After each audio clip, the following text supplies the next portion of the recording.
Ça, c'est ta terre à toi? Oui, je suis né ici, dans cette maison-là, Ouais. que mon grand-père avait bâtie en 1917. Puis, mon grand-père a fait sa vie, mon père a fait sa vie ici. Moi, j'ai fait la mienne, gagné ma vie, en fin de compte. Puis là, puis mes fils aussi, une partie. OK. Donc, ça fait déjà quatre générations. 4 générations qu'il y a des petits ici, là. Ouais. Puis c'est sûr que j'espérais qu'il y ait une continuité, mais l'expropriation est venue tellement bouleverser notre vie qu'il y a eu d'autres orientations qu'on a prises. Je suis venu au monde juste là, du Seattle de Branche, à côté, là. OK. Je suis venu au monde là. Ouais. Puis quand je me suis marié, 1 an avant de me marier, j'ai acheté la terre du voisin, ici. OK. Puis moi, je restais ici, puis papa et maman continuaient à rester là, à côté, là. OK. Là, quand tu es venu rester là, il y avait une maison. Là, il y avait une maison. Jusqu'en quelle année il y a eu la maison? Bien, l'expropriation. On avait entendu parler. Il était question qu'on exproprierait une superficie pour faire un nouvel aéroport de Montréal. Je savais pas où Bon, c'était. on ne savait pas trop où, mais l'idée qu'on a su à un moment donné à travers les branches, bon, que ça pourrait être Vaudreuil-Soulanges, peut-être Joliette, mais aussi Drummondville. Le gouvernement du Québec voulait Drummondville, un aéroport national dans le centre du Québec. Mais Ottawa n'était pas d'accord avec ça. En tout cas, il y a eu des discussions en 67-68 qu'on nous a dit par après. Mais un mois d'année, les discussions ont arrêté, puis on a décidé, le gouvernement fédéral a décidé, Saint-Scolastique. C'est arrivé le 27 mars 1969, à 2h25, Jean Marchand annonçait l'expropriation et la minute d'après, on n'était plus maître chez nous. Puis là, toi, ils t'ont dit, ça ici, c'est plus à toi. Bien, c'est ça, bien, c'est sûr. Aussitôt que l'expropriation est déposée, tu as perdu tes titres de propriété. Tu n'es plus chez vous. Les petits gars commençaient à être assez vieux. Ils vont-ils faire des cultivateurs ou ils n'en feront pas? Mais hey, on m'avait promis que c'était l'avenir de mes enfants sur l'aéroport. Il y a des usines partout! Puis moi, je m'ostinais un peu, ça fait qu'il avait dit que je ne pensais pas à l'avenir de mes enfants. Vous autres, là, ils vous ont volé là, comparativement. En tout cas, ils ont essayé. Ils ont essayé. Ils ont essayé et ils en ont volé plusieurs. En 1973, il y avait déjà une bonne partie des gens qui avaient signé, puis on les faisait signer en disant aujourd'hui, c'est 35 000 pour ta maison. Si vous signez pas, C'est demain, 5 000 de moins, OK. puis la semaine d'après, 5 000 de moins. Fait que fait que les gens signaient.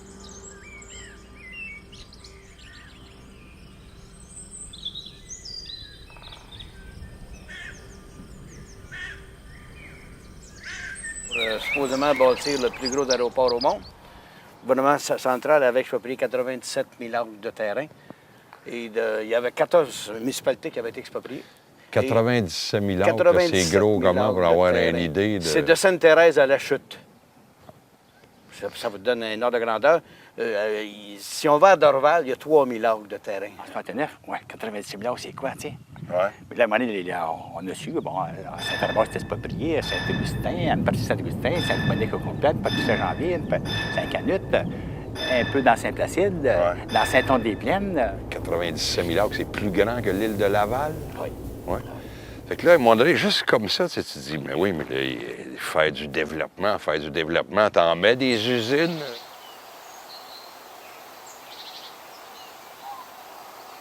Ça ici, ça fait partie comme des meilleures terres du Québec. Dans le temps, là, c'était dans les... Oui, c'est dans le temps. Puis encore aujourd'hui, là, ouais. c'est des bonnes terres du Québec. C'est dans les bonnes terres du Québec. On parle, là, dans les 2300, 2400, 2500 unités thermiques. Dans le village, il y en a qui devaient être pauvres. Ben oui, parce que c'est des amis du régime. Et là, il y avait toutes les facilités. Il y avait besoin de faire changer une salle de bain chez eux. Les contracteurs arrivaient, ça ne coûtait rien. C'était aux frais de la princesse, tu sais. Puis toi, donc, si il y tu en n'étais a- pas il y en a d'accord, qui en ont profité. mais là, toi, tu séchais. Là. Tu sais, là, tu te faisais intimider. Moi, là, j'appelais, puis je disais quand j'avais un problème, voulez-vous réparer? Non, je vais m'en occuper. Ah, donc, puis je vais vous envoyer la facture. t'étais comme locataire de ta maison? Ben oui. C'était ta maison. Tout le puis toi, monde était locataire ici. t'as passé de propriétaire à locataire, puis c'est fonctionnaire Puis qui tu étais décidait. chez eux. Ah, puis ils faisaient pas les réparations. Ben là, si t'étais pas du bon bord, t'avais plus de troubles, tu sais. On n'avait plus le droit de rien faire. Bon, il y a un agriculteur, sa grange passe au feu juste au moment où est-ce que c'est le temps de rentrer la récolte. Fait que là, il obtient la permission de rebâtir, puis tout à coup, c'était un Michel Brunet, dénommé Michel Brunet, là, jeune technocrate, là, qui a dit j'arrête la construction. Je m'en vais le voir. J'ai dit pourquoi vous arrêtez la construction? Il dit j'aime pas la face. 105 fonctionnaires qui géraient les maisons et les terres des gens ici, tu sais. Les maisons et les terres du monde. Tout avait été exproprié, là, de Sainte-Thérèse à la Chute. tu sais. Tout le monde, dans le fond, était heureux du développement puis de la création d'un aéroport sur le territoire là, nord de Montréal. Sauf que après que l'annonce était faite, on s'est aperçu que c'était beaucoup trop grand et ça a peut-être été un petit peu long au niveau du gouvernement pour revoir les plans et réduire la superficie à ce qu'on connaît aujourd'hui. Tout le monde était excité de ça. Content, non. Je ne peux pas dire content parce qu'on n'était pas assez sûr. C'était l'incertitude Ouais. vers quoi on s'en va. Mais en même temps, c'était. Mais Chacun là- se disait, Chris, on va faire la pièce. Ben oui, le gouvernement nous disait ça quand il était venu nous annoncer à la salle de lycée scolastique que les gens seraient bien payés, on serait réglé humainement, puis en tout cas, qu'il y aurait beaucoup d'ouvrages par la suite. Il faut se rappeler qu'en 1969, il y avait toute la problématique environnementale à l'aéroport de Dorval, où tout le monde se plaignait des problématiques de bruit et de l'environnement par rapport à la gestion de l'aéroport. Fait que lorsque le gouvernement fédéral a décidé, de créer un aéroport, il a dit on va en prendre assez grand, quitte à en revendre des terres, mais s'assurer en même temps que les personnes qui vivront dans l'environnement aéroportuaire ne puissent pas se plaindre de toutes les problématiques qu'occasionne un aéroport. On dirait qu'on ne réalisait pas ce qui se passait. Puis l'ampleur, quand on a commencé à s'apercevoir que Ben la superficie de cette expropriation-là. Tantôt, tu m'as parlé d'un dénommé Bouvette. Oui, Qui est- c'était un intellectuel qui nous a rendu, qui nous a ouvert les yeux, je pense, et qui nous a rendu de très, très, très grands services. Il y avait un groupe qui venait de se constituer pour faire une grosse étude sur l'expropriation. Et ça, c'est encore un paradoxe de l'expropriation. On a fait l'étude après l'expropriation, pas avant l'expropriation. Là, on a commencé notre recherche. Et moi, j'interviewais des expropriés pour voir comment ils vivaient toute cette expropriation. Et on partait d'un principe de base que l'expropriation de Mirabel, c'était une manne qui était tombée sur Mirabel et que les gens avaient cette chance là, d'avoir été expropriés. Et donc, c'était le progrès qui arrivait ici, là, après l'Expo 67, le plus gros événement, le progrès qui était tombé sur la région. Quand tu vois tout le dommage qu'ils ont fait, parce que les villages, c'était une société, tout était bien organisé. Bon, c'est sûr que c'était pas toujours la sérénité parfaite, là, mais les liens familiaux, les liens sociaux étaient très grands. Et quand ils sont arrivés et ils ont exproprié, c'est comme si on tout fait éclater ça. Puis c'est vraiment un éclatement là, qu'il y a eu. Mais c'était supposé être pour le bien commun, pour le bien de nos enfants qui allaient avoir des milliers d'emplois. Alors, j'interviewais les gens, puis je voyais bien que ça n'allait pas si bien que ça. Les gens, je leur disais, oui, comment vous vivez ça, vous? Ils disaient, pour moi, c'est pas très bon. Hein. Peut-être pour mes enfants, qui vont peut-être travailler à l'aéroport. Pour moi, là, j'ai perdu ma terre, j'ai plus rien. Bon, et puis on voyait bien que c'était quelque chose qui les affectait énormément. Et jamais je trouvais quelqu'un heureux. Même le garagiste, je me rappelle Guy Desroches, qui disait, ça n'a pas d'allure ce qu'ils ont fait là. Bon, tout le monde, je disais, non, il n'y en a pas un qui est heureux de ça. Alors, bien, ça ne sortait pas. C'est-à-dire, tout ça était renfermé. Et là, les gens négociaient chacun leur tour avec les évaluateurs, puis chacun essayait d'avoir mieux, puis chacun se faisait un peu avoir, puis on ne le disait pas à d'autres et tout ça. À plusieurs reprises, j'ai passé proche de quitter Sainte-Scolastique. Parce que les maisons au village de Sainte-Scolastique, quand quelqu'un partait après 69, il rasait la maison. Elle était barricadée. Il s'est démoli tout près de 100 maisons au village pour absolument rien. Tu sais. Il rasait le village. Le village devait disparaître. C'était pour être tellement gros, ça, là, que le village était d'un jambe, il fallait qu'il s'en aille. Pourquoi, comment ça se fait qu'il n'y a plus de maison sur ta terre? Ça, à un moment donné, ici, là, il y a eu il y a eu c'est comme, on dirait quasiment un racket organisé. Quand on quittait, il fallait aller remettre les clés. Parce que c'est à partir de la journée qu'on remettait les clés que l'intérêt commençait à compter sur notre argent, qui n'était pas payé. T'avais intérêt à aller porter Bon, on avait intérêt à aller porter les clés. Puis, tu allais reporter les clés le matin, dans le jour, puis dans la nuit, automatiquement, la maison était pillée. Là, il passait un inspecteur, là, on volait des choses ici, on volait ci, on volait ça. Puis là, il faisait un rond rouge avec un X dessus, à démolir. Fait que là, ici, il y avait... Il y avait des maisons. Ma mère était là, mon oncle, mon cousin était là, mais mon autre cousin était plus loin. Il y en avait encore un autre, là, juste dans le détour du chemin, là-bas.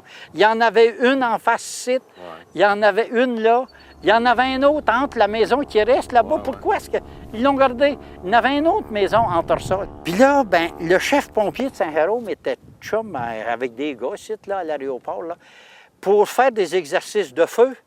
Il lui donnait des maisons au chef pompier. Ouf, j'ai dit, la mienne, elle va y passer, là.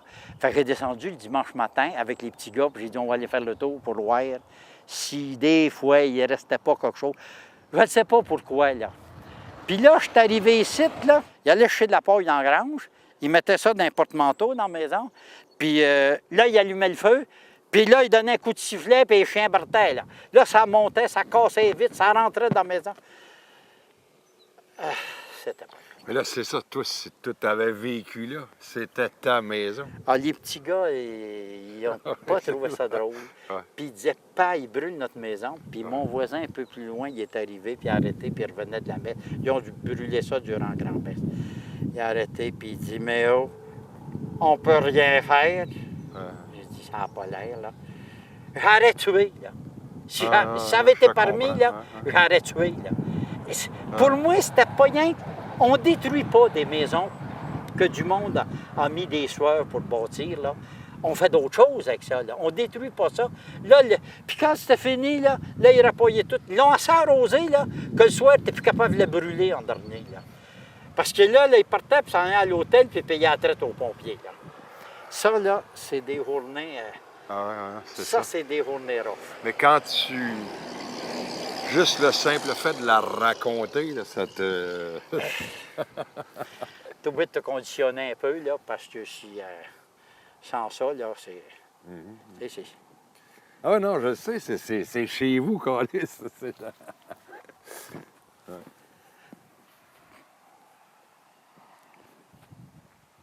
Et donc...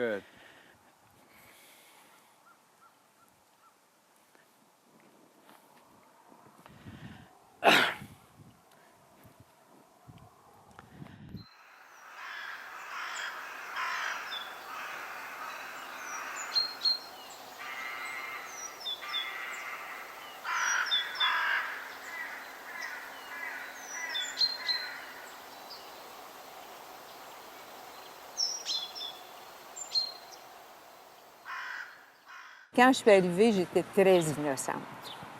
Ouais. Pour moi, là, c'est ce qu'un gouvernement fait avec tous les experts qu'il y a, c'est donc quelque chose qui était bien réfléchi, bien pensé. Il y en avait besoin. Puis là, vous avez changé d'idée. Là, je me suis ouvert les yeux petit à petit et quand ils se sont ouverts, là, j'étais renversée. Bon, pour moi, un gouvernement ne pouvait pas avoir d'agenda caché. Il pouvait pas avoir de... Il était là pour le bien commun. Mais j'ai compris bien des choses après. 97 000 acres, des fermes patrimoniales démantelées, des maisons démolies, tout ça pour rien du tout, pour faire un très grand territoire fédéral au Québec, sous juridiction fédérale, parce que c'est ça, un aéroport fédéral, et pas loin d'Ottawa. Moi, j'ai bien connu les fonctionnaires, je les ai connus après. J'ai travaillé comme fonctionnaire aussi après l'expropriation. Je vois bien cette mentalité. C'est-à-dire qu'on est à l'Expo, on est après l'Expo 67, on est à l'époque des grands projets, tout est permis. On a été surpris nous-mêmes par l'Expo. Il nous manquait une île, on l'a créée. Tout était possible. Alors, il y a un fonctionnaire quelque part, j'imagine un sous-ministre qui voulait donner de la publicité à son gouvernement, c'était le gouvernement Trudeau à ce moment-là, qui a dû dire « Construisons le plus grand aéroport au monde, faisons-en une plaque tournante. » Super, on construit le plus grand aéroport au monde. Comment est-ce qu'on fait? Alors, on va voir où est le plus grand.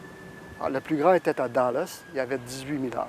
Écoutez, moi, je pense que M. Trudeau était un visionnaire. M. Trudeau savait très bien qu'on ne pouvait pas développer le Québec seulement avec l'aéroport de Dorval. M. Trudeau avait vu à long terme, sauf que ses ministres ne l'ont pas suivi. Le mouvement politique de Montréal a fait en sorte qu'on revienne à Montréal, qu'on ne respecte pas l'échéancier qu'on s'était fixé. Je pense que c'était une erreur que le Québec a faite. Et c'est pour ça qu'aujourd'hui, on est plutôt un point d'arrêt avant d'aller prendre l'avion à Toronto. Donc, Toronto est devenu l'aéroport international du Canada, contrairement à ce qui était avant. C'était à Montréal qui était l'aéroport international du Canada. Donc, on a manqué notre coup comme Québécois parce que avec l'arrivée du Parti québécois en 1976, on a refusé de prolonger l'autoroute 13 jusqu'à Mirabel. On a refusé de prolonger aussi la ligne de train jusqu'à Mirabel. Et à partir de là, bien, écoutez, le gouvernement fédéral, ils ont dit, on vous a construit un aéroport. Si vous ne voulez pas faire en sorte qu'elle fonctionne, ça sera votre problème. C'est pas ce que le maire de Mirabel a dit de meilleur dans sa vie. En effet, pourquoi est-ce que le gouvernement du Québec, qui, à l'époque de l'Union nationale, s'opposait à cet aéroport, d'ailleurs, parce qu'il ne voulait pas le faire là. Il ne voulait pas le faire dans la mouvance de la capitale fédérale, il voulait le faire plutôt entre Montréal et Drummondville. Pourquoi est-ce qu'on aurait mis, nous, des milliards de dollars pour les routes? D'ailleurs, on avait déjà une autoroute et une deuxième. Il y a deux autoroutes, nord-sud, qui vont vers Mirabel. On demande au gouvernement provincial, comme ils aiment le dire, de dépenser des milliards de dollars pour compléter une œuvre que les fédéraux eux-mêmes ne respectent pas. Le gouvernement fédéral n'avait pas le courage de fermer Dorval. On aurait pu avoir une alliance avec eux. S'ils avaient dit, on ferme Dorval, on met tout sur Mirabel, faites votre partie et nous ferons la nôtre. On aurait pu relier par train, par autoroute, etc. Mais là, c'était une situation absurde. C'est un cul-de-sac. C'est un cul-de-sac parce que on voulait avoir deux aéroports internationaux dans une ville qui ne pouvait qu'en supporter un. C'est complètement ridicule. Aujourd'hui, là, ça a coûté 800 millions à l'époque. Aujourd'hui, là, la reconstruire, c'est 5 milliards. Reconstruire les pistes ici, l'aérogare, les bureaux administratifs, tout ce qu'on voit ici, là, ça coûterait 5 milliards. Puis on est en train de laisser tomber complètement ça pour essayer de sauver quelques vols pour faire plaisir à quelques personnes à Montréal. Puis durant ce temps-là, on va se faire manger par Place Beurre à court terme. Complètement ridicule. Ils ont été d'un gâchis à l'autre. Ce qu'il fallait faire, c'est faire Mirabel et fermer Dorval, le jour d'ouverture de Mirabel. Et pour que ça marche, il fallait relier Mirabel avec un train rapide immédiatement au centre-ville de Montréal. Ils ne l'ont pas fait. Ils ont eu tout faux là-dedans. Puis le couronnement, c'est ce qui donne le nom de Trudeau à l'aéroport de Dorval. Le cas de Mirabel, c'est symbolique de la dépendance du Québec. Vous avez un grand aéroport qui devait être la porte d'entrée de l'Amérique, et par des décisions politiques et du transporteur national, Air Canada, avalisé par le gouvernement Trudeau, tout ça a déplacé à Toronto. Alors, Montréal devient un satellite de Toronto, et il est dans tous les domaines.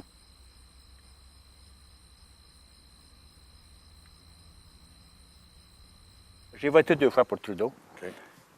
Mais là, justement, là, ça a changé par la suite, là, quand j'ai vu tout ce qui se passait, puis que j'ai compris ce qu'on venait de nous faire.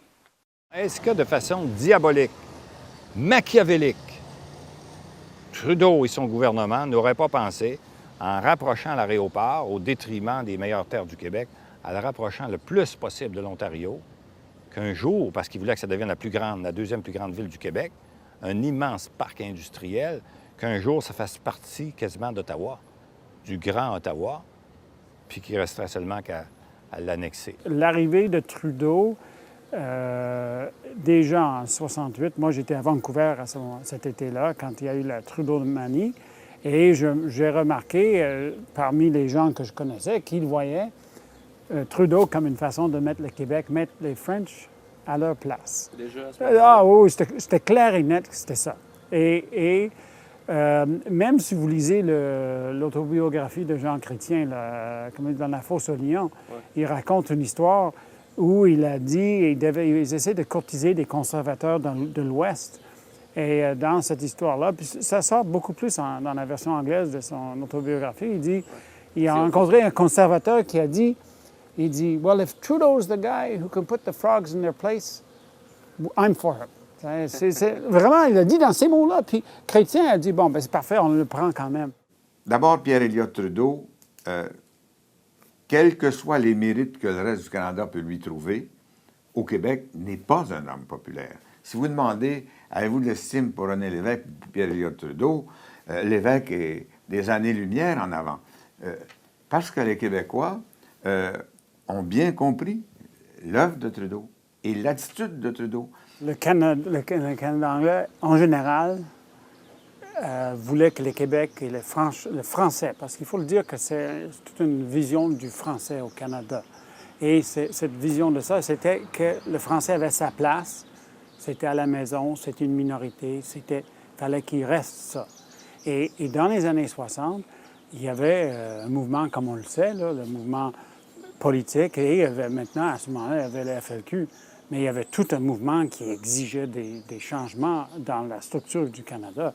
Alors, on commence à entendre parler du Québec.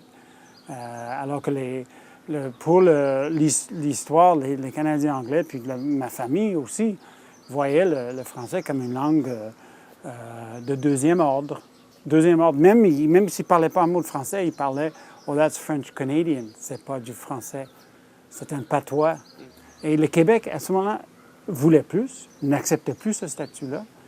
Et Trudeau était perçu comme la personne qui réglait ce problème-là.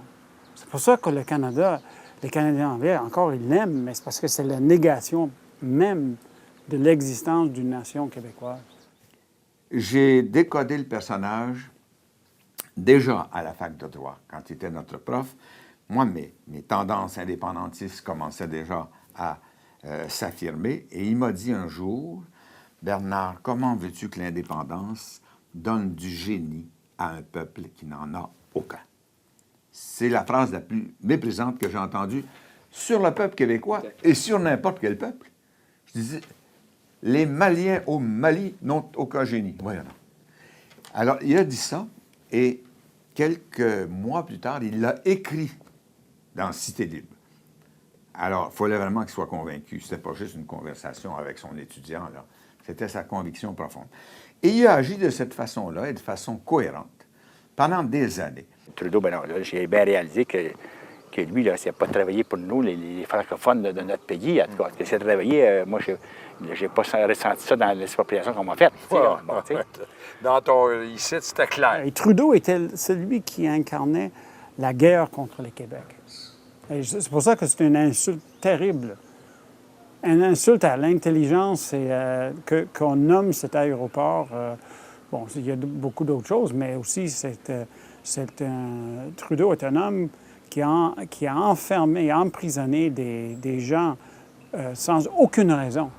500 personnes en prison à la crise d'octobre, dont le doux poète Gérald Godin, mon ancien collègue, sa conjointe Pauline Julien, Gaston Miron, un des plus grands poètes du Québec, Jean-Marie Cossette, un militant pour la souveraineté, mais pacifique et démocratique, comme on ne peut pas espérer de plus, 500 personnes. Au 11 septembre, à New York, si le gouvernement américain avait réagi de la même façon, il aurait décrété à l'intérieur des États-Unis d'Amérique la loi des mesures de guerre, puis il aurait envoyé 20 000 personnes en prison. Parce que les États-Unis, c'est 40 fois le Québec. C'est une horreur, et je ne comprends pas que le gouvernement central, ou je le comprends trop parce qu'il est toujours dans la tradition du mépris, ait pu donner le nom de l'entrée aérienne de notre Québec, ait pu donner le nom de Pierre Elliott Trudeau à cet aéroport. J'en reviens pas. Pour le Canada, ce n'est rien. Le Canada, c'est une mesure de guerre, là, ça demeure un haut fait d'armes de la part de Trudeau. Le monde l'aime pour ça. La faille principale dans la politique canadienne, c'est la relation avec le Québec. Et c'est une chose, les Canadiens peuvent être très progressistes sur des tas de questions, mais quand il s'agit du Québec, c'est quelque chose qui les touche fondamentalement. Quand Vallière écrit « Les nègres blancs d'Amérique », il a bien touché le point que le talon d'Achille de la politique canadienne, c'est le Québec. Comme aux États-Unis, le talon d'Achille de la politique américaine, c'est toute son histoire de l'esclavage et de relations avec les Noirs. Alors, il a vraiment touché un point fondamental avec ça.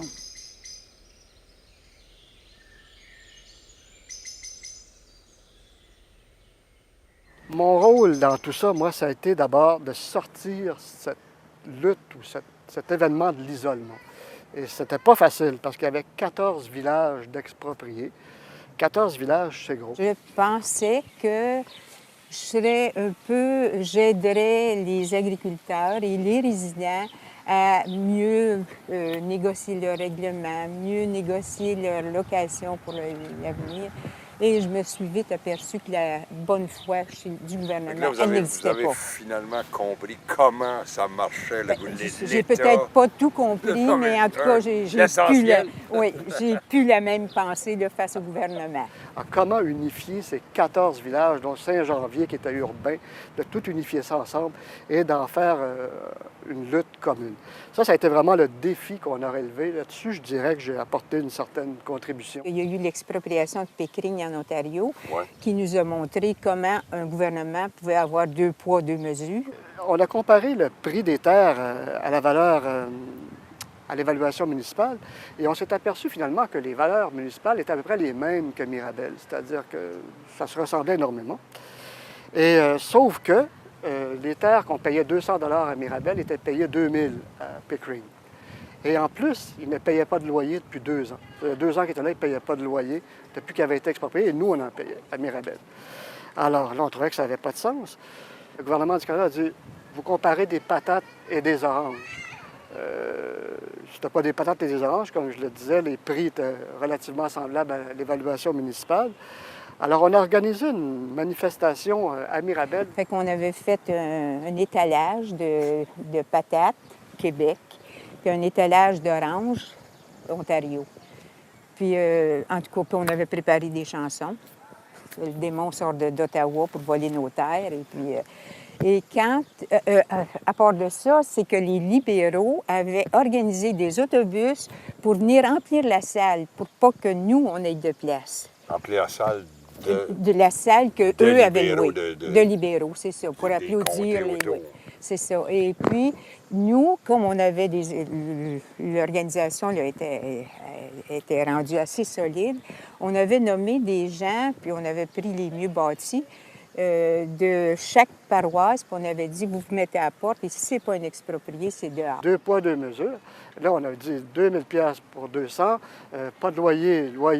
Et là, bon, là, ça a mobilisé nos gens. Ça va revirer à la bataille. On n'acceptera pas. On est type que faire qu'on conteste, là, qu'on ne veut pas qu'on arrête les travaux de l'aéroport. Payez-nous avant. Payez-nous au moins. Vous avez exproprié, puis je me dis, il y a des gens qui ne sont pas payés encore. Hein? L'ambiance était déjà là, les murs étaient décorés. Et quand Jean Marchand est rentré,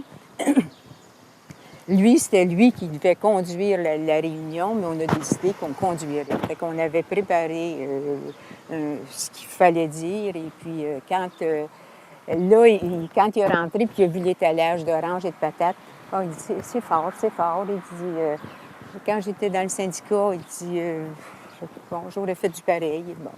Et puis, là, nous autres, on a dénoncé. On a commencé par dénoncer. Là, il voulait... c'est Jean-Paul Raymond qui avait l'audace qu'il fallait, qui a pris le micro de Jean Marchand et puis qui me le tenait devant moi. Et puis moi, je dénonçais ce qu'il y avait à dénoncer. Les journaux anglais, le Globe and Mail s'est mis à s'intéresser à notre cause. Les journaux canadiens s'intéressaient à notre cause. Et là, le gouvernement se sentait vraiment mal pris. Les autres expropriés, parce qu'ils venaient d'exproprier aussi le parc Forion, s'intéressaient à notre cause. Alors, pour essayer d'arrêter l'hémorragie, le gouvernement, c'était Francis Fox à ce moment-là, qui était le député du coin, le gouvernement a donné des ex gratia, c'est-à-dire des montants par générosité, aux expropriés pour compenser la perte. Il a donné un congé de loyer. Quand Jean Marchand est arrivé, il nous apportait des paiements ex gratia. Ça veut dire qu'on n'a pas le droit de contester. C'est parce qu'ils sont très généreux envers nous. Et il nous apportait le 3 000 $. Et le 3 000 $, il disait, mais par contre, si on vous l'a déjà donné, on ne peut pas vous le redonner. Fait que là, je me suis levée, moi, puis j'ai dit, c'est ça. Ils l'apportent, ils ont le couteau paré pour le couper, puis comme il n'est pas marqué nulle part qu'est-ce que c'est le règlement, ils vont dire, on vous l'a donné, on vous l'a donné, on vous l'a donné, fait qu'ils ne donneront à personne. Là, les expropriés, ça, comme on peut dire, dynamisé leur lutte, ça nous a vraiment mobilisés, ça a encouragé à continuer. Et ça a été vraiment un point tournant, ça, l'expropriation de Pickering. Et pour eux aussi, parce qu'eux, ils ont abandonné l'expropriation pas longtemps après. Et la nôtre a continué. Fait que quand on allait à Ottawa négocier, même si le gouvernement, si les ministres disaient « Vous êtes qui, vous autres, on ne vous reconnaît pas », même si on avait 1700, 2000 membres, on ne vous reconnaît pas, bien, quand ils ne nous reconnaissaient pas, puis qu'on allait en autobus, 7-8 autobus devant le Parlement, ils étaient obligés de nous reconnaître, puis ils étaient obligés de nous parler. Fait que je me dis, pourquoi notre parole était pesante auprès du gouvernement? Parce qu'il y avait 2000 personnes derrière nous. D'un coup, quand ils ont frappé, là, dans le cœur de ceux qui gagnaient leur vie, là, puis là, ils ont frappé à résistance. Puis à un moment donné, là, au bout de quelques années, je pense qu'ils ne pensaient plus qu'on était la gang d'épais. Quand ils étaient en face dans une batteuse, là, à 4 ans, le moteur roulait au bout, puis ça avançait au pouce, ces gars, là, la police même prenait son trou, là. Ça, là, on avait des opérateurs, les gars, ils n'en revenaient pas de ça, là. Les moteurs roulaient au bout, puis on avançait tranquillement, là. Il y a une police qui a déjà essayé à garocher une bombe de lacrymogène dans un câble de batteuse. Bien, le gars l'a pogné aussi vite, puis il l'a garoché dans le peloton de la police, puis ils ont tout sacré le camp, là. Ils savaient c'était quoi, ça, eux autres. Nous autres, on ne savait pas c'était quoi. Comment ça se fait qu'on n'arrive pas à les démanteler, à nous éliminer? Ils ont essayé par tous les moyens, comme vous dites, les poursuites, les huissiers, la cour. Moi, j'ai passé à la cour en 82. Bien, le juge, là, il n'a jamais rendu de jugement. Il y avait 7 avocats du fédéral sur l'autre bord, puis moi, j'étais tout seul avec mon avocat. Oui, ce matin-là, dans l'Écho du Nord, en première page, 80 milliards d'expropriés en trop à Mirabel. Hey, je l'ai emporté le journal, hein? Puis à un moment donné, quand l'avocat essaie de me questionner, me pogner, puis là, je me force, puis là, je pousse l'avocat, puis je vais chercher le journal sur ma table. Là, je m'en vais devant le juge, puis je dis, maître, votre honneur, qu'est-ce que je fais ici ce matin? Hein, me faire écœurer par tout ce monde-là. 80 milliards d'expropriateurs, je suis dans ces 80 milliards-là. Toi, à un moment donné, tu leur as dit, vous me sortirez pas. Jamais. Tu leur as dit ça. Tu leur as dit jamais vous me sortirez. Non, vous dites chez vous, chez nous, vous autres. Puis, ils n'avaient pas besoin de. Y a-t-il un aéroport? J'ai dit, moi, je ne vois pas d'aéroport. Je les niaisais, hein? Elle est loin, en effet. Là. Elle est loin, tu sais.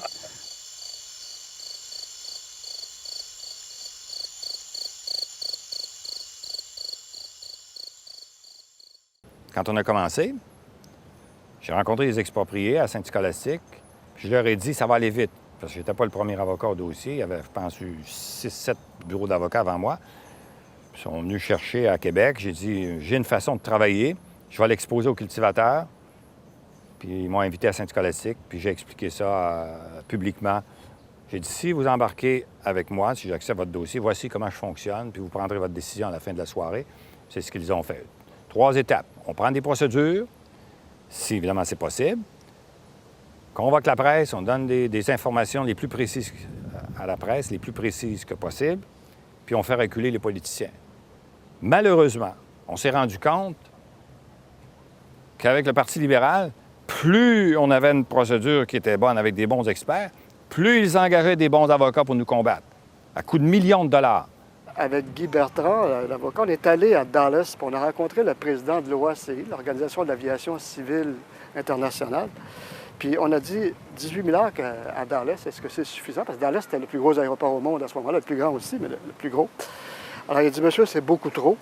On a déjà 12 000 acres de trop pour du développement. 6 000, ça serait suffisant. On lui a demandé s'il voulait accepter d'être notre expert devant les tribunaux. Puis il est venu, puis j'ai fait le tour avec lui en avion. Puis il a trouvé ça, les mots qu'il a utilisés, c'est outrageant, c'est scandaleux. Alors moi, je lui ai dit, le fédéral prétend, dans ses procédures, les avocats, que c'était fait pour jusqu'à l'an 3000. Est-ce que c'est possible qu'on puisse imaginer un aéroport en l'an 3000 puis prendre 98 000 acres, dit M. Bertrand? Il n'y a aucune explication à ça. Pourquoi tu penses qu'ils ont pris tant de... Excellente question. Merci! Excellente question.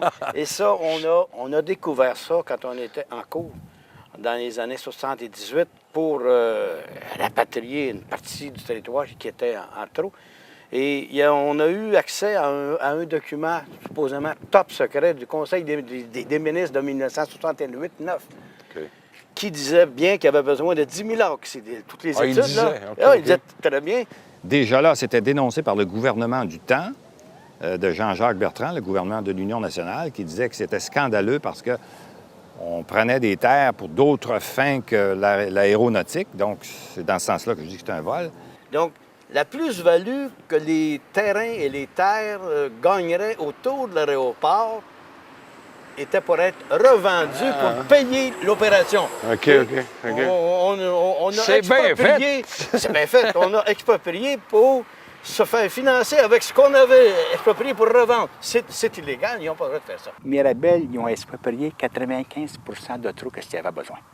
Bien là, on sait maintenant par le document confidentiel que c'était fait de façon malhonnête, c'est-à-dire qu'ils en ont pris trop grand. C'était certainement pas pour des fins aéronautiques qui ont pris 98 000 acres, quand on sait qu'Atlanta était l'aéroport le plus achalandé au monde, puis il y avait 7 000 acres. Après ça, c'était Chicago avec 4 800 acres, New York 3 800, Tokyo, je pense qu'il y a 1 500 acres, et ainsi de suite. Donc, on s'est demandé, nous, pourquoi ils ont fait ça? Et là, on a compris que le choix du site était contesté. Québec voulait que ça serve le Québec et non pas l'Ontario, donc voulait que ça se situe autour de Québec et de Montréal. On avait parlé de Drummondville, dans ce coin-là, pour que les gens de Québec prennent leur automobile, s'en aillent à l'aéroport avec 1h15 de route, la même chose pour Montréal. Puis là, Québec défendait son site. Ottawa a décidé de le faire contre la volonté du Québec sur le site même et contre la volonté du Québec sur la quantité d'acres pour le rapprocher le plus possible de l'Ontario, sachant qu'il nous dépossédait des meilleures terres québécoises. Pourquoi? Les gens qui nous écoutent, là, ils vont se poser la question, pourquoi le fédéral a fait ça? Sans compter que le document confidentiel, la Cour a refusé d'en prendre connaissance parce que ça faisait pas 20 ans. Et puis, on voulait... les avocats du fédéral se sont objectés. Puis moi, j'ai dit au juge, écoutez, tout le monde le sait que c'est pour ça. La Cour a dit, ça fait rien, vous allez enlever ça de votre procédure. On est obligé d'enlever nos paragraphes. Puis la Cour n'a jamais voulu prendre connaissance. C'était la base de notre argumentation pour montrer l'aspect frauduleux, malhonnête, hypocrite de la part du gouvernement fédéral. Pourquoi nous, 97 000? Là, ça se peut pas, ça n'a pas de bon sens. C'est pour ça on en est venu à... Moi, j'en suis venu à conclure que c'est tout notre climat politique de notre pays. Vous étiez pognés dans une histoire plus grosse que vous autres. Bien, c'est ça, parce que moi, dans le fond, je ne suis jamais parti d'ici. Il avait peur de l'indépendance du Québec. Donc, il profitait du fait qu'on bâtissait un aéroport pour acheter toute une région pour avoir un pouvoir de bargaining avec le Québec si jamais le Québec voulait se séparer. On a dit qu'il avait fait la même chose à Forillon, la même chose à le parc à Jean-Chrétien en Mauricie. Ça faisait partie de leur stratégie. Le même gamique sale, la capitale nationale. Le fédéral avait l'impression, c'était dans le document, de démontrer qu'il était faible vis-à-vis le Québec. Deuxièmement, qu'il y aurait une perte de confiance vis-à-vis Ottawa. Alors, tu sais, les ministres se disaient, ouais, mais les gens n'auront plus confiance en nous, ils vont penser qu'on les a trompés, donc on ne cédera pas. On découvre ce document-là du cabinet qui explique les véritables motifs. Et c'est avec ça qu'on a bâti notre cause. C'est-à-dire qu'on a demandé l'inconstitutionnalité de l'expropriation en invoquant que le fédéral a exproprié les terres québécoises pour d'autres fins que faire un aéroport. Puis ça, la Constitution ne permet pas. Donc, ça veut dire qu'on l'expropriait dans le but de gérer l'espace économique qu'on prenait en trop, les retombées économiques. On voulait faire de cette région-là la deuxième plus grande après Montréal. Ça n'a pas marché, mais c'était l'intention. Et puis, ce document privé-là démontrait aussi, à ce moment-là, pour nous, en termes de droit, que le fédéral a agi de mauvaise foi. On n'a jamais pu démontrer en preuve, parce qu'un gouvernement, ça ne peut pas se tromper. Un ministre, lorsqu'il émet un certificat d'expropriation, ça ne peut pas se tromper, à moins qu'on le déclare inapte. Alors, Elliott, à l'époque, je signais ça comme il nous a dit. Moi, j'ai signé ça. Mais donc, s'il avait signé qu'il avait besoin de 100 000 acres pour faire un reportuaire, rien à faire là-dessus. C'est 100 000 acres. Et ça, c'est quelque chose dont il faut insister. Une expropriation, c'est une des pires aberrations qui peut exister. Les villes, comme la ville de Mirabel, s'apprêtent encore à en faire des expropriations sur les terres agricoles les meilleures. Qu'est-ce que la ville a à dire? Pour fin publique. Qu'est-ce qu'une fin publique? Ils peuvent décider qu'une fin publique, c'est une usine qui va employer 200 personnes pour faire des pièces d'automobile, qui risque de fermer dans 2 ans et les terres vont être détruites à jamais.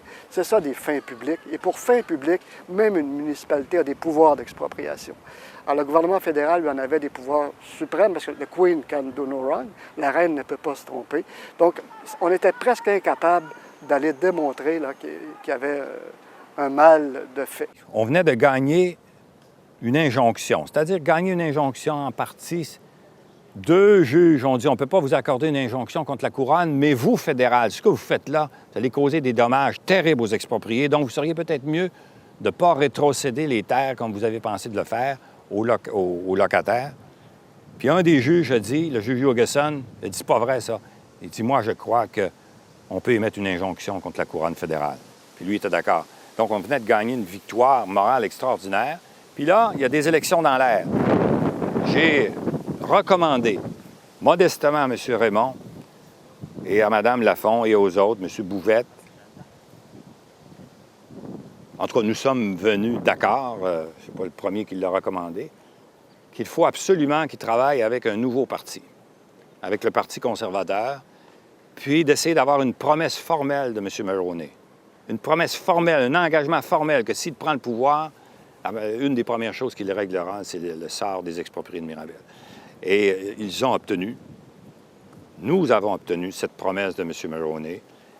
Et dès le lendemain de l'élection, M. Lassalle m'a invité à Ottawa, il était ministre des Travaux publics, avec, je pense, c'est M. Bouvette, en tout cas, ou M. Raymond, les expropriés, pour les rencontrer et dire que nous allons respecter notre parole et établir un protocole qui soit à la satisfaction, plutôt que de s'engager dans des procédures qui auraient duré. On sera peut-être encore devant les tribunaux. Alors, c'est comme ça que ça s'est réglé, par un changement de gouvernance, un changement de gouvernement.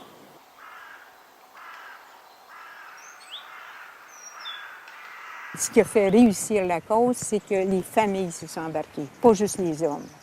Mais les femmes, les enfants, les vieillards, tout le monde participait. Puis moi, j'ai vu des manifestations à pied, là, des personnes âgées qui s'en venaient là, en marchant, puis des femmes qui traînaient une traîne sauvage avec un bébé dedans, puis le bébé tenait la pancarte. 7 ans pour régler, c'est trop long. Je dirais, on a passé 20 ans à se battre. Et mes enfants, je me disais, je fais ça pour mes enfants. On n'avance pas, on fait juste se défendre. OK, moi, j'ai passé des heures et des heures à donner de mon temps pour cette cause-là, pour pouvoir avoir nos affaires. Quand on a vu que jamais il y aurait besoin de nos terres, que ça donne on veut savoir nos terres. Et ça a pris vraiment de notre vie, ça. Je me souviens, les enfants disaient, ils n'avaient pas grand temps pour nous autres. Puis ça, c'est quelque chose que je regrette beaucoup. L'expropriation abusive de Mirabel, je pense que c'est relié un peu avec tout le Québec qui s'est réveillé un peu dans les années 60. C'était pour nous montrer que non, c'est Ottawa qui mène. Il y avait le gros bout du bord. C'est nous autres les boss. Puis je me dis, bon, on s'empare d'un territoire, puis on va le contrôler, même qu'il n'y avait pas raison de le faire. Fait que qu'on ait abusé de la population dans ce sens-là, en récompensant certains complices de la manœuvre. C'est ça, là, ça m'a beaucoup frustré. Pourquoi ils ont donné le nom de Trudeau à l'aéroport d'Orval? Chrétien, avant de laisser le Parti libéral puis s'en aller à la retraite, bon, il a nommé Dorval l'aéroport Pierre-Éliott Trudeau. Quand l'aéroport de Pierre-Éliott Trudeau serait dû être à Mirabel. Mais là, c'était gênant, il fermait Mirabel. Donc là, il fallait. Ça allait bien, tu as raison, il aurait dû nommer ça Pierre-Éliott Trudeau. Mais là, c'était un éléphant blanc. Ils l'ont fermé. Donc, pour faire plaisir à son ancien copain, il a nommé Dorval l'aéroport Pierre-Éliott Trudeau. C'était un petit peu. Moi, j'ai dit à ce moment-là, Pierre-Éliott Trudeau va se retourner dans sa tombe. Lui qui voulait fermer Dorval en 1969 pour s'en venir à Mirabel parce qu'il y avait trop de problèmes à Montréal. Puis là, il appelle l'aéroport de Dorval Pierre-Éliott Trudeau. C'est une insulte à l'intelligence humaine. Ça ne s'exprime pas, c'est-à-dire le dégoût que j'ai eu, je me suis dit, c'est pas possible. Trudeau qui est allé détruire Mirabel pour en faire un aéroport qui ne marche pas et ensuite on donne le nom de l'aéroport de Dorval, Pierre-Éliott Trudeau. C'était une incongruence. Je me disais, comment peut-on faire une chose semblable? Je me suis dit, c'est même pas faire honneur à l'homme. C'est-à-dire, il ne devrait pas être content de ça s'il vivait. Il aurait sûrement refusé ça. Il est associé au désastre de Mirabel pour s'en va le nommer à l'aéroport de Dorval. Il aurait pu le nommer à Vancouver ou n'importe où, mais pas à Dorval. J'ai été profondément choqué. J'ai trouvé que c'est un geste de mépris, un de plus, du gouvernement du Canada envers le Québec. C'est une stupidité. Je comprends même pas son garçon, M. Trudeau, de dire qu'il semblait fier de voir que Dorval devienne l'aéroport du nom de son père. J'ai trouvé ça complètement abasourdi parce que M. Trudeau, c'est un homme de vision, puis Dorval, c'est pas un signe de développement économique pour le Québec à long terme. Qu'on a justement changé le nom de l'aéroport de Dorval pour Pierre-Éliott Trudeau, ça, là. C'était le summum là, ça m'a frustré, insulté, il n'y a pas de mots, là, tu sais. Mais ce que je comprends, c'est qu'ils sont capables de faire des monstres. Ils ont fait un monstre sur le territoire. Pour, après, prendre le nom de celui qui a fabriqué le monstre pour appeler l'ex-aéroport, celui qui était désuet, qui ne devait plus servir, pour reprendre, on a pris ce nom-là et on l'a donné à cet aéroport-là. Je trouve ça monstrueux.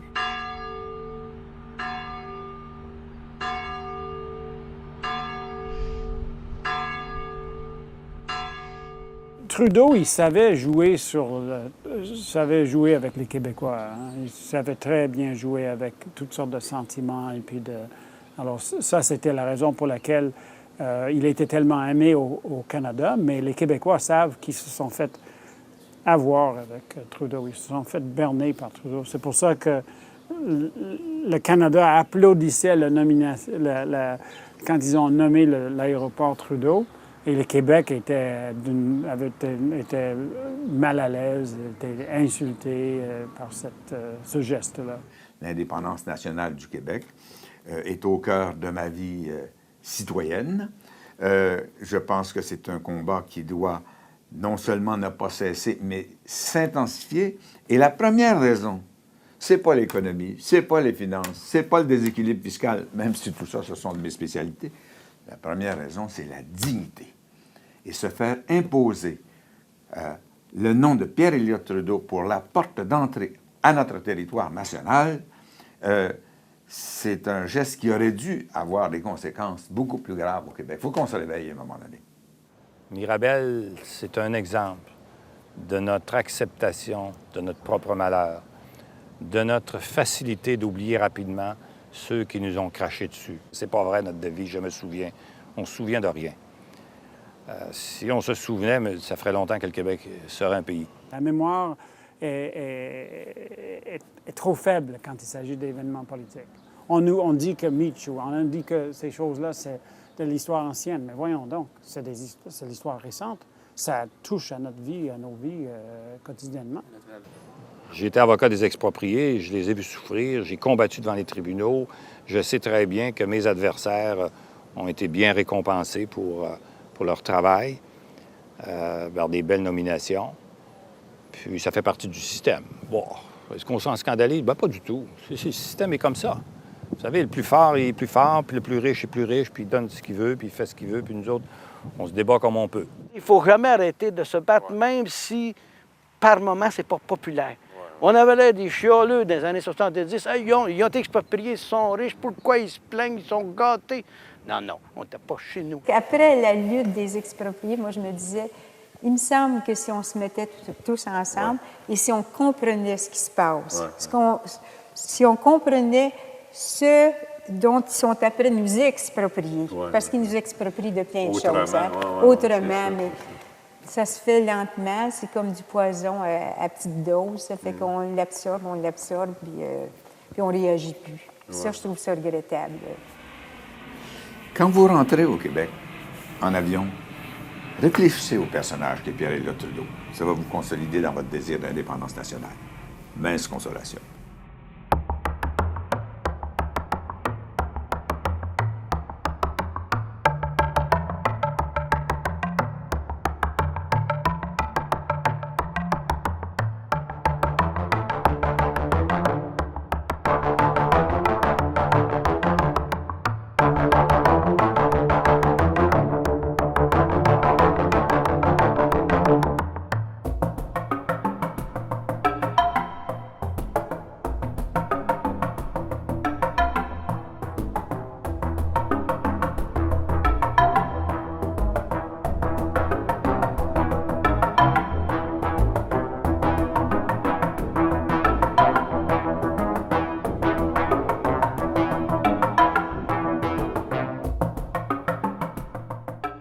Quand Trudeau est mort, moi, j'étais très heureux. Pour une fois qu'il en meurt un, deux morts. Je suis allé à son enterrement. Puis il y avait les journalistes. Les journalistes se demandaient ce que je faisais là. Je suis venu m'assurer qu'il est bien mort, qu'il ne sortira pas.